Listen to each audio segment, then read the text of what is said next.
presidente Di Blasio ha fatto un bando senza dire niente, dopo che avevamo fatto un accordo sulle linee guida, e disattende tutte le linee guida che abbiamo fatto l'accordo. Non è la prima volta che dice una cosa, firma e dopo fa tutt'altro. Per questo i lavoratori portuali temporanei, un centinaio circa, dopo un'accesa assemblea con i rappresentanti sindacali, hanno deciso di scioperare a oltranza e chiedere le dimissioni del presidente Di Blasio e della segretaria generale Scardino.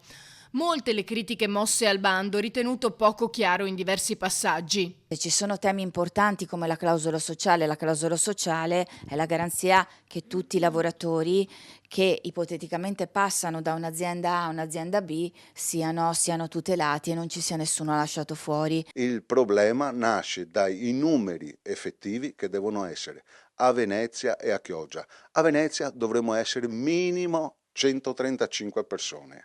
A Chioggia un numero molto inferiore rispetto a quello che ha fatto lui. Il bando dice 120-20, ma in realtà noi dovremmo essere 135 almeno.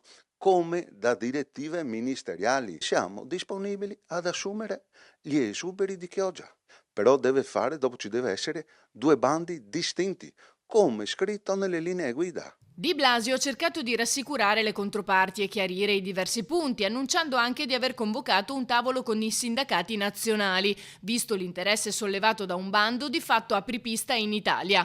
Ma fino a che non ci sarà un'azione concreta, lo scalo veneziano dovrà fare i conti con lo sciopero. Lo sciopero continua ad oltranza, non c'è cedimento, ovviamente appena ci saranno delle realtà, insomma delle situazioni concrete le andremo a ovviamente ci confronteremo con i lavoratori. Nei prossimi giorni faremo anche delle iniziative sul territorio e nei luoghi di lavoro e cercheremo anche di coinvolgere gli altri lavoratori, sempre ovviamente della realtà portuale.